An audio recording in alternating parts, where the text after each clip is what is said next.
Assalamualaikum warahmatullahi wabarakatuh. Bismillahirrahmanirrahim.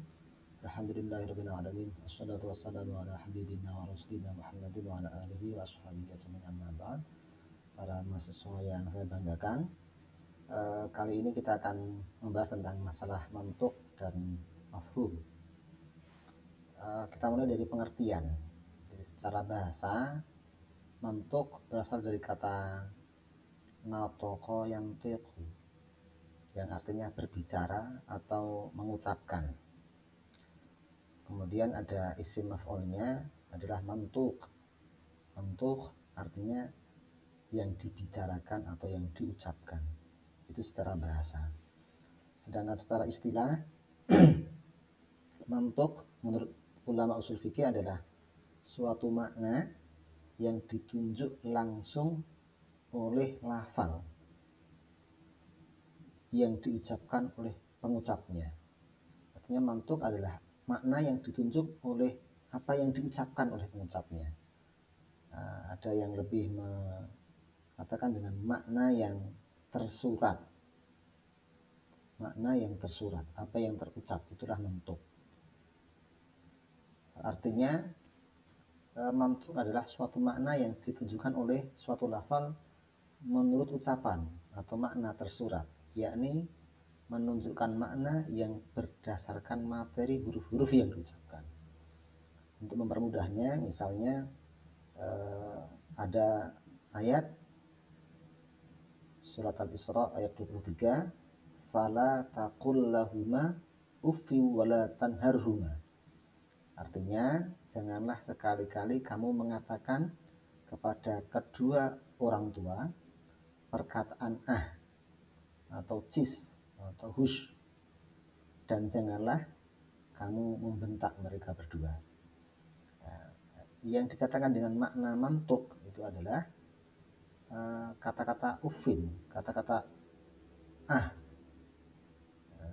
yang ada dalam ayat itu.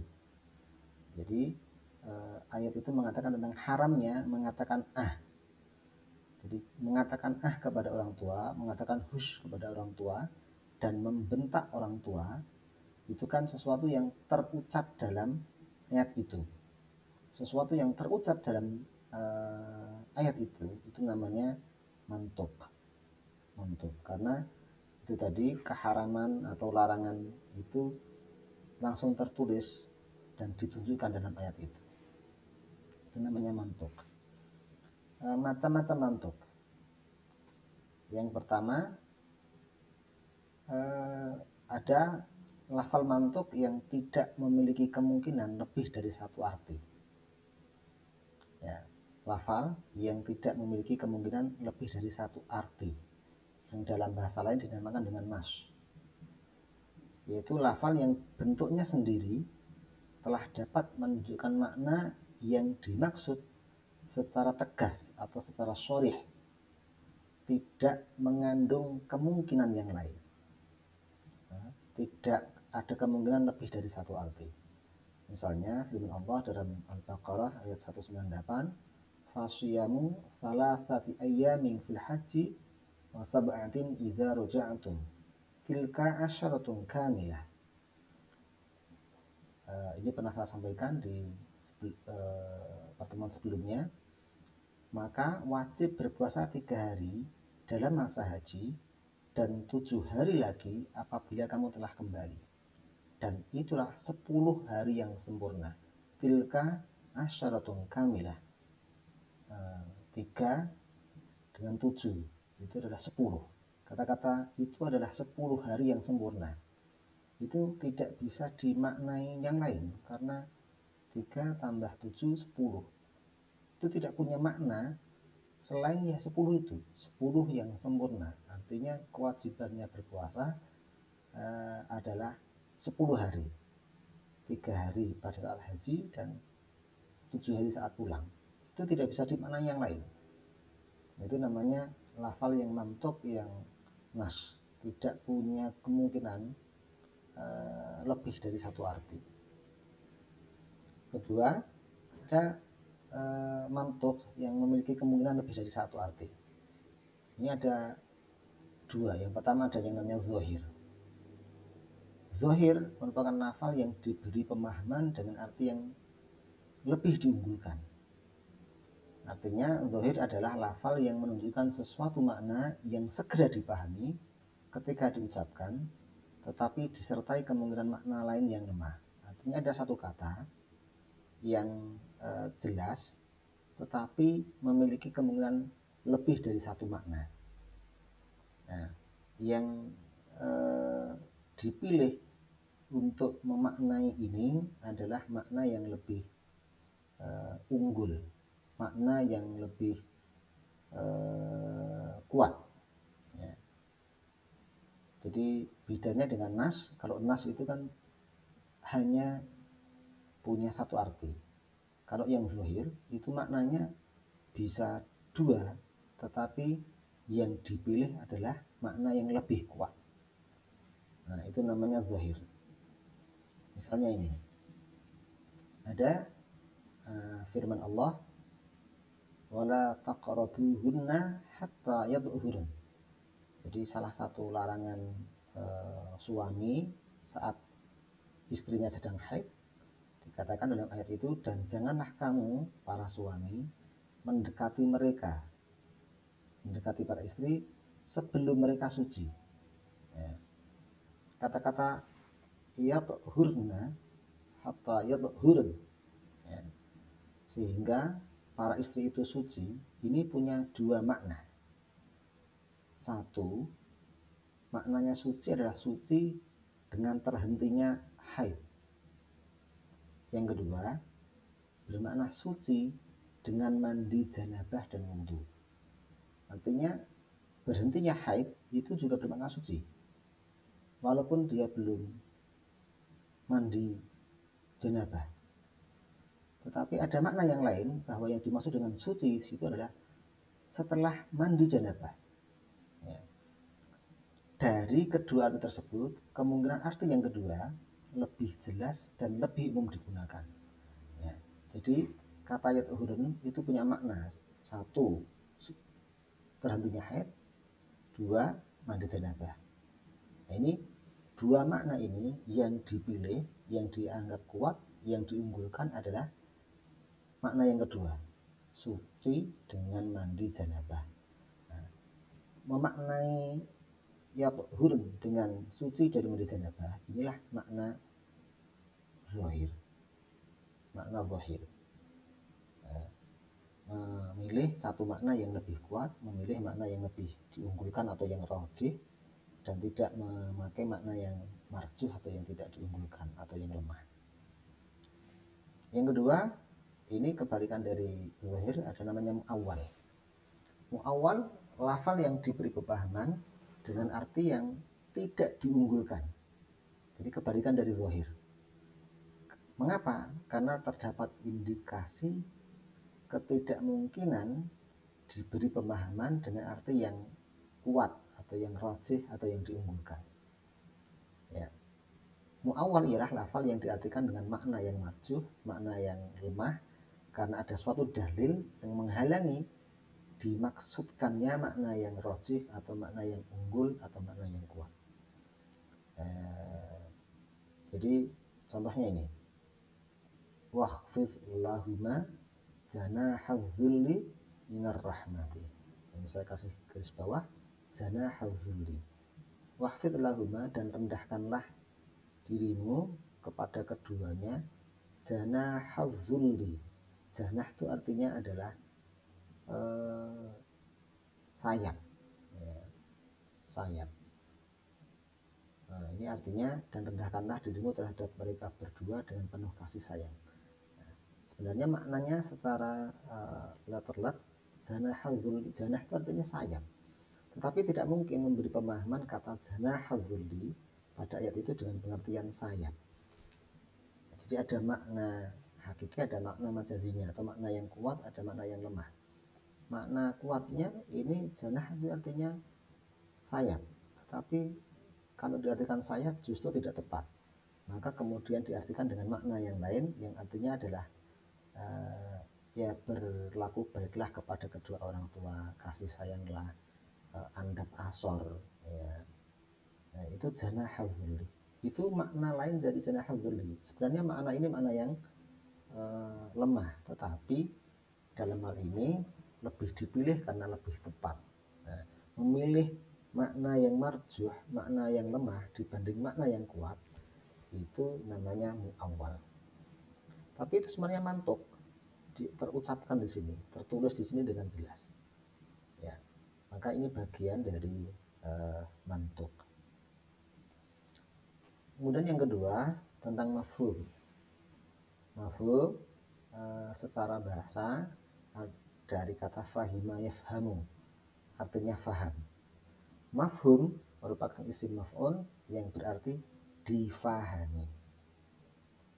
Mafhum atau pemahaman adalah arti yang tidak diperlihatkan oleh lafal yang diucapkan, yakni petunjuk artinya keluar dari unsur-unsur huruf yang diucapkan, atau bisa dikatakan mafhum itu makna tersirat. Mafhum adalah sesuatu yang ditunjuk oleh lafal tetapi bukan dari ucapan lafal itu sendiri, atau makna yang ditunjukkan oleh lafal tidak berdasarkan pada bunyi ucapannya. Jadi kalau mantuk, apa yang diucapkan itulah itulah maknanya. Kalau mafhum itu maknanya diambil dari sesuatu yang tidak diucapkan, tapi sesuatu yang difahami dari lafal itu namanya mafhum. Makanya gini, fala taqul lahuma ufi wala tanharhuma tadi. Makna mantuknya adalah larangan mengucapkan dan larangan membentak. Bagaimana hukumnya menyakiti orang tua? Ya haram, dilarang juga. Apakah kata-kata dilarang menyakiti orang tua itu ada dalam ayat ini? Tidak. Tetapi bisa difahami dari ayat ini bahwasanya menyakiti kedua orang tua, memukul kedua orang tua itu hukumnya haram. Jadi yang diucapkan dalam ayat ini adalah larangan mengucapkan dan membentak. Yang tidak diucapkan apa? Memukul, menyakiti. Ya. Larangan memukul, larangan menyakiti itu diambil dari mafhum ayat ini, bukan dari mantuknya. Ya, itu namanya mafhum. Mafhum ada dua macam, ada namanya mafhum muwafaqah dan ada mafhum mukhalafah. Mafhum muwafaqah adalah suatu petunjuk kalimat yang menunjukkan bahwa hukum yang tertulis pada kalimat itu berlaku pada masalah yang tidak tertulis karena ada persamaan dalam maknanya. Disebut mafhum muwafaqah karena hukum yang tidak tertulis sama atau sesuai dengan hukum yang tertulis. Yang tidak tertulis sama hukumnya dengan yang tertulis. Itu namanya mafhum muwafaqah. Cocok, sesuai, sama, itu namanya muwafaqah. Yang kedua ada namanya mafhum mukhalafah. Mafhum mukhalafah merupakan pemahaman yang diberikan kepada lafal, di mana mafhum itu tidak selaras yang dimiliki oleh mantuknya. Dengan kata lain, makna yang berbeda hukum dengan mantuknya.